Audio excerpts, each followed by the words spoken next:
beer tubers, welcome back to Maxwell Starr's and HeistAlmighty's beer review. Gonna take a look at another growler from Big Tide tonight. We're gonna take a look at the Seaworthy IPA. This particular version of the Seaworthy IPA is the first one that Big Tide has brewed since they did their their double IPA a couple of weeks ago, the Tidal Wave. So it's new and improved. It's new and improved with more hop flavors. But wait, there's more. Hop flavor. Inspired by Greg Nash, the brewmaster of Big Tide decided to tweak a little of the hop flavors and use not only more hops, but also different varieties of hops. So, I didn't get a chance to have the previous version. The only one I've actually tried is this one. HeistAlmighty has had the previous one, so we're both going to take a look at this one to see if it's changed any. Anyway, crack her open. It's good and tight. Yeah, I know. Ooh, little wisps. You get a little bit of smoke coming off the top of that one. I just think my phone went off again. You'll have to wait. Probably Neely texting me. Ooh, that looks good. Kind of, this has got a better head on it than a lot of Big Tide products do. One of the things I've noticed about a lot of Big Tide products is they don't tend to have a lot of head when they're poured on draft.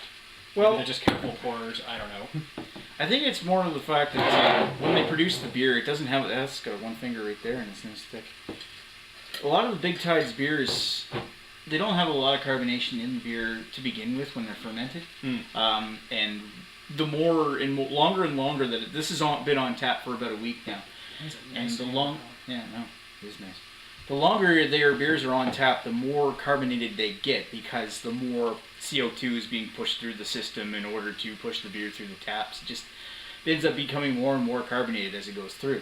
However, lately they haven't been sitting in the taps long enough to actually build that much. Right now, Big Tide, like they normally had like 5 beers on taps, and they've even got this ad, the Big Wood Teaser, advertised. Which normally is a 5-beer sampler. It's a 5-beer sampler, and they only have 3 beers on tap right now, and that's only because the Dunkelweed, which is their newest one, just came out today. So they've got this, and they've got their stout left over. That's as of tonight, which is October 28th, I think, isn't it? 8th, yes. All right, so let's cut to the smell. Yeah, this is hoppier. Yeah, it's definitely hoppier. Touch piney, touch floral, touch caramel. Yep. Yeah, it's definitely got a more hops in the aroma than it did previously. So what was it like before? Was it a lot piney, just exclusively piney, or was it actually fruity, or what? There was some pine and there was a little bit of grapefruit, but it was really just not as strong overall. There was a bit of piney hops, but the hops was a lot more subdued in it. Oh, okay. All right. Yeah. I mean, it was hoppy enough to be considered an IPA, but it wasn't a particularly hoppy IPA. Yeah, I was just wondering, like the hop profile of the previous iteration, was it just exclusively a piney beer, or was it? And it wasn't even really that piney hop. Was it grapefruity? What's a third thing that hops can smell like? Floral. Floral? Yeah. Floral, earthy. Earthy. It was probably more of an earthy hop. Earthy? Yeah, probably. Okay. So yeah, this one's. I mean, there is a little touch of like other stuff like floral and earthy, but it's mainly a pine smell. Yep. Anyway, let's cut to the taste. This is a big improvement. Not that it was bad before, but this is much better. This is a lighter version of the Tidal Wave now. Yeah, pretty much. Not that it's light, but it's lighter than the Tidal Wave being a double. I'm getting a little bit of a cereal grain taste from the very back of the palate. Yep, that's there. Yeah. Other than that, though, it's a nice piney, a little bit of citrus in there. Yep. Some earthy qualities. Well, predominantly a piney bitterness that's decentralized. Well, actually not decentralized. It's mainly focused on the back of the palate. It lingers there for a bit. Right in the back of the middle. Or the middle of the back. It also dries you out quite a bit, too. It is quite dry. But yeah, I'm getting mainly a pine hop taste on this one. Mostly, yes. But you get a lot of hop character out of this one. Yeah. And there's a little bit of earth to it too. Yeah, you get a little bit of earthiness to that hop bite as well, the lingering hop. Other than that, it's got a nice little caramel backbone with some brown sugar touches in there as well. Yep, definitely. The sweetness and the hops are in good balance, I feel. Like one doesn't really come to dominate the other. Yeah, it does shock you with bitterness a little bit, but it doesn't overpower you with bitterness. It's like it's well balanced. It is supposed to be it's supposed to be a hop bomb, but it's not incredibly hoppy. I think they claim this thing to be even hoppier than 80 IBUs, and I don't know if I'd put it that high, but it's still really it's nice. not as hoppy as the Tidal Wave, but it's definitely hoppier than it used to be. Oh yeah, that hoppy, that Tidal Wave. Even the Tidal Wave wasn't that bad. It had a lot of caramel malt to balance that out. Mm. But yeah, this is now like a lighter Tidal Wave, which is probably what they're going for. I know light is a dirty word in beer a lot of the time, but well, I mean, an Imperial IPA is a heavier version of a standard IPA, and this is more like Tidal Wave standard. Hmm. Yeah, the only thing that I consider a detracting factor is that little bit of cereal grain taste I get in the back. It's a lot of cereal in there. I find it goes away the more I drink it. Mm. Once it's got a chance to kind of coat my whole mouth and get in there, the cereal is less apparent than it was on the first pull. Anyway, so it dries you out afterwards too. Maybe we should sit down with this one? Yeah, let's have a sit.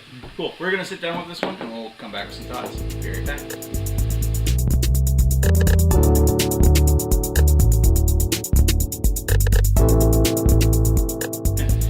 And we're back with Big Tide Seaworthy IPA. So what did we think about this particular brew? Well, you take this one from the top. I think this is definitely a big improvement over the way it was before. Big Tide just keeps getting better and better. Mm. When they started out, they were good for a microbrew. They were good for St. John. And this was only like 2 years ago when they opened. Oh, I think it's been 4 now, actually. No, it's 2009. I've read a news post on it online. All right, well, whatever. Yeah. Anyway, plus it's also in the latest issue of, there's a special on Big Tide in the latest issue of C. St. John. So, anyway, but the crew that does Big Tide are former Taps employees. Yeah. So they've got some experience when it comes to microbrewing. So. But yeah, they've gone from being an acceptable microbrew to being definitely regional contenders. Oh yeah. Like this particular beer is right up there. I kind of think that I like the Propeller IPA a bit better, but Propeller IPA is really, really good. Hmm. And yeah, I mean, when it comes to being the fact that this is brewed down the street, this actually really does stand up to the local beers. I kind of like this one better than Picaroons even. Yeah, they're definitely biting. They're starting to bite at the heels of the heavyweights in the maritime craft industry. Oh, for sure. Yeah, Big Tide's definitely coming up there in the ranks, and I think the moving into growlers is they're having trouble keeping their beer in stock. I think the move to growlers is a really good thing because now people like us can take these in front of cameras and review them, but also people, just the lay people on the streets can bring it home, and it's cheaper than buying it at the liquor store. Much cheaper. Plus, it's extremely high quality craft beer. It's definitely better than anything you could pick up, macro wise for the same price. So as far as tastes go, it's really good. It's more of a piney IPA than it is like a citrusy IPA. So keep that in mind if you don't like the piney flavors. Like I'm not a huge fan of piney beers. I like grapefruit better, but this is actually really, really nice. And as you can tell, he just yummed it right up.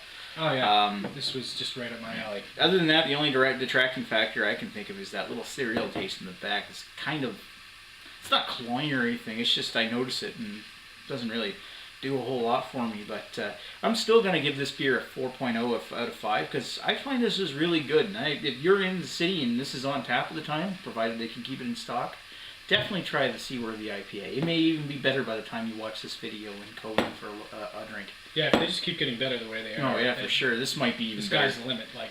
For sure. Yeah, I mean, they haven't come up with this solid recipes yet. They're still experimenting with their stuff, and they're making fantastic experiments with it too. That's one of the great things about doing small batches and small runs. I mean, yeah, they sell out quickly, but it gives you a chance to play around with it. Sure, for sure. So I think I'm going to give this probably 4 1/4. 4 1/4? Yeah. All right, so 4 1/4 for HeistAlmighty and a 4 from me. Big Tide, thank you for making this one. This is even better than before. So says he, and so say I. Thank you. Anyway, thanks for watching Maxwell Starr's beer review. We're going to enjoy the rest of this growler and try a few other beers tonight. So thanks for watching, and we'll talk to you later. Cheers. Cheers. We fuck you. You promised my girlfriend $10,000. We cut off her toe. It's not fair. Not fair. Not fair. Who's a fucking nihilist here? Alright, let's restart this.